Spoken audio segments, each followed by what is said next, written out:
After taking part in the Garden Spot Invitational this past weekend, where they fell to Hempfield in the quarterfinals, the Parkland girls volleyball team returned to LBC action last night in Northampton. The Concrete Kids were also looking to rebound from a loss against Whitehall last week in a game that went 5 sets. Leah Cosi has the highlights.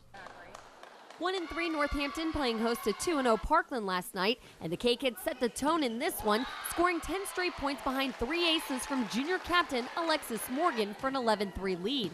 But don't count the Trojans out. They respond with Kelly Robertson and Alicia Weigel, who combined for 12 kills in the set. Robertson will also have 2 aces as Parkland pulls out the win 25-20. Second set, the Trojans keep the momentum going, starting things off with a 17-4 run. Robertson hitting 4 kills in that time. Northampton answers back with McCaitlin Schumanis, who scores back-to-back aces to ignite a 14-5 run that will highlight a strong defensive show from the K-Kids, who come within 4 points, but it won't be enough as Parkland picks up the final 3 points for the win, 25-18.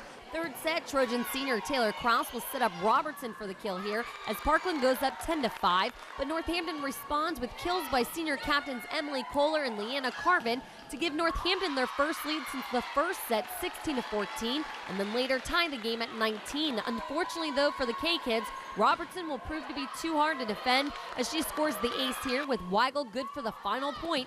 Parkland wins it 25-21, taking the match in 3 sets to remain undefeated at 3-0, while Northampton falls to 4-1. They played really well tonight. Our team was a little scattered. We're working with a bunch of different rotations, throwing girls in a lot of different spots, but I think we were able to manage it pretty well for the most part. But yes, Northampton played really well for the most part. They were definitely good competition.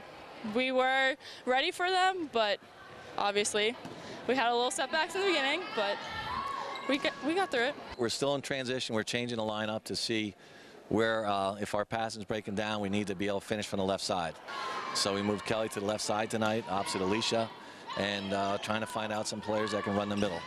In our season so far, our middles had the most consistency, so we're putting them on the court and then going left side and see what that happens. We're experimenting with some of our passing too, and Northampton was up to the task. They played really well. They played hard. Overall, we have a young team, but they don't give up. They had a lot of heart, played with a lot of heart tonight, and you know, Parkland being our conference nemesis, it always seems to bring out the best in us. I believe this is the best we've ever played against Parkland, so I'm very proud of my girls. Northampton will look to rebound from the loss later this week with back-to-back games against Nazareth and Emmaus, while Parkland looks to stay undefeated in the league, facing Whitehall on Wednesday and Easton on Friday. Whitehall's going to be good competition. I mean, Northampton almost beat them in 5, so we're ready for them. We're ready for everyone. We know everything's going to be difficult. We just got to work through it. In Northampton, Leah Cosi, 2 Sports.